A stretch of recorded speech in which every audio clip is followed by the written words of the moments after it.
How's it going, everyone? We've got some awesome JRPG updates to go over in this video.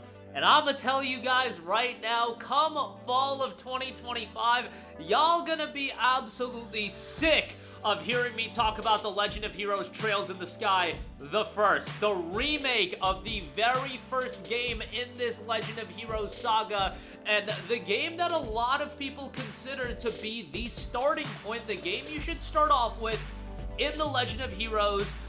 You know, it's a daunting franchise to get into, but now is the time. If you care about playing the game sequentially, it's the very first game, and I will make sure, it is my mission to make sure every single one of you that are remotely into JRPGs pick this game up. I need you guys to be Legend of Heroes pilled, and we've got the game coming to PlayStation 5, Nintendo Switch, and PC, so we've got it confirmed on other platforms. But Trails in the Sky, the first, launches in fall of 2025 worldwide. It will be a simultaneous worldwide release for PlayStation 5, Nintendo Switch, and PC. Now, interestingly enough, it will not be published by NIS America. Rather, it'll be published by Gung Ho Online Entertainment. Now, Gung Ho Online has actually published some other titles as well. I believe they're working on the Lunar Remastered Collection.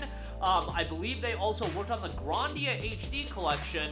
So they've done some HD collections, and this is, in my opinion, the biggest game they've handled, since this is a ground-up remake of the very first Legend of Heroes title. This is the kickoff of the Sky Trilogy, so if you're not familiar with it, Legend of Heroes is broken down into the Sky Trilogy starting off the franchise. Then you have the Crossbell arc, which includes 2 games. Then you have Trails of Cold Steel, 4 games in that. Then you get Trails into Reverie, which a lot of people consider to be, you know, the end of the first half, and then you have Daybreak. Daybreak was actually a decent entry point for a lot of people, being a more modern game and, you know, starting off a new arc with a brand new cast of characters. But the Sky Trilogy has a cast of characters, the Crossbell arc has a cast of characters, Cold Steel, cast of characters, but obviously the story continues. It's all set in the same world, returning characters, everything like that. That's why when I often recommend Trails, I do say go with Cold Steel, only because Cold Steel, as far as it's showing its age, holds up a little bit better.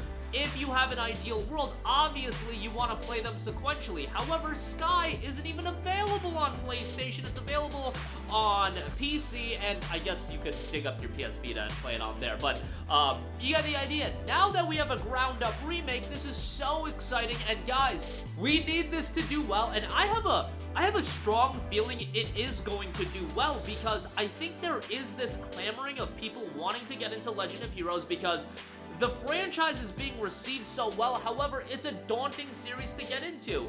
Imagine if, you know, people wanted to get into Yakuza and the only game that was available was Yakuza Like a Dragon or Infinite Wealth. It would be a little bit difficult. A lot of people want to start from the beginning. That's why so many people check out Yakuza 0. I think Trails in the Sky can do for Legend of Heroes a lot like what Yakuza did for, or Yakuza 0 did for Yakuza. I think it can get a lot of people into the franchise. I'm not saying Legend of Heroes is all of a sudden gonna be this gargantuan Final Fantasy level franchise, but in terms of expanding the series, this is what Legend of Heroes desperately needed, because as much as I'll recommend Daybreak, as much as I'll recommend, you know, all of the other games, Cold Steel, so on and so forth, those games, a lot of people just don't want to get into those games because JRPGs are so built on the narrative that if you're telling somebody, hey, just jump into it, I say it because I know you guys. You guys have 8 billion games in your backlog. No way you're finna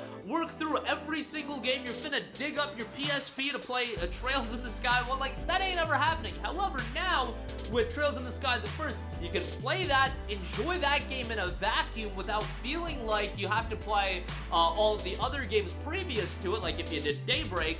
I think this is going to be really, really good for the franchise as a whole. On top of that, if this does well, you would think that a Sky 2, a Sky 3, those would be happening. Crossbell, that arc could use a remake, but you're talking years and years down the line. Like, the Crossbell game is getting a remake would probably take a while. However, I don't know what the development time of these games are, but you've got all of that stuff in place and I would imagine it would be a fairly quick turnaround where maybe you could get a Sky remake every other year. Like, if this is coming out in 2025, maybe Sky 2 in 2027, and then, you know, you've got Legend of Heroes, Kaino Kaseki coming out as well. Daybreak 2 is February for over here in the West. Then I would imagine it would be the Sky remake, and then maybe 2026 would be Kaino Kaseki. I think that makes sense. It's just, for a Legend of Heroes fan, we are eating good. We are going to be eating good for the next year. And, you know, 2024, great year for JRPGs. We had FF7 Rebirth. We had Persona 3 Reload. We had all of these, Grand Blue Fantasy Relink. But excited to see what 2025 is going to bring in. For me right now, is being carried by Legend of Heroes. So super excited for that. Also, it should be noted, in North America, Gung Ho Online Entertainment will sell a standard physical edition of Trails in the Sky First Chapter via Amazon for $59.99. On top of that, a collector's edition made by Limited Run Games will be announced at a later date.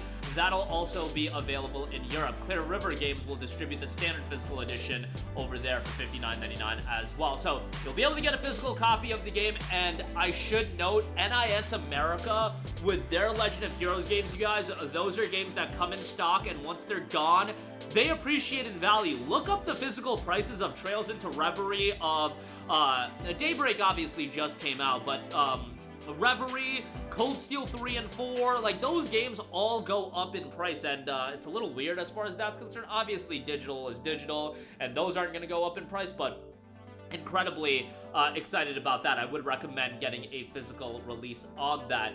It was noted Trails is a story RPG series that celebrated its 20th anniversary in 2024. To mark this significant milestone, the first entry in the series, The Legend of Heroes Trails in the Sky, is being fully remade. Liberal Kingdom, the setting of the story, has been fully recreated in 3D, and all the distinctive characters, including Estelle and Joshua, have been refined. In addition to exhilarating and stress-free combat, which allows seamless switching between the two battle modes of field action and command battle, that is awesome. Each character's crafts and arts are on dynamic display while maintaining the scenic image of a kingdom. The game includes a variety of quests and numerous side activities that allow players to fully experience the feeling of traveling across the kingdom from their own perspective. After their father Cassius goes missing, Estelle and Joshua embark off on a journey across the kingdom. Along the way, they'll meet and part with new companions. What awaits them at the end of their journey? A classic reborn for everyone to play. Stay tuned for more information on the Legend of Heroes Trails in the Sky, the story that started off the Trails saga. So, a lot to get into, and again, I just think this is going to be such an important release for Legend of Heroes as a franchise. It's unfortunate that it won't get, like, the NIS America marketing push behind it, but I hope they do a good job in promoting this, because I really believe this could be massive for Legend of Heroes as a franchise. So definitely keep this on lock, and it's going to be one of the more notable JRPG releases of the year, because as far as a game that can elevate a franchise, we don't see a lot of that. Think about games that come out that literally elevate a franchise. And obviously, you have to assess Legend of Heroes for what it is. It's never gonna be this big budget mainstream selling millions and millions of copies. But in terms of elevating the recognition of this franchise, getting more people to play this series, this game is so important, and I really hope it turns out well.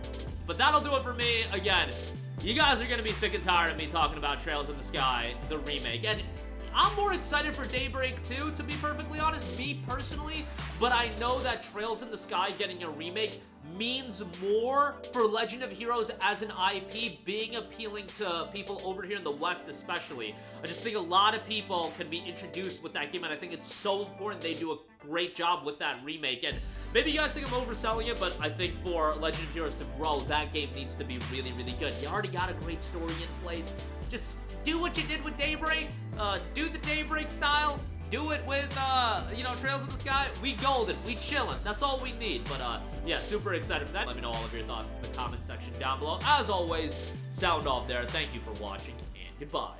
Hey guys, we hope you enjoyed the video, and if you did, make sure to hit the subscribe button, and if you're already subscribed, do us a favor and hit the bell icon. This way you'll be notified whenever we post a new video. That's the best way to keep up with all of our uploads, and we usually try to upload 2 videos a day. And with the bell icon hit, you'll be notified whenever we do upload a video. As always, thanks for watching.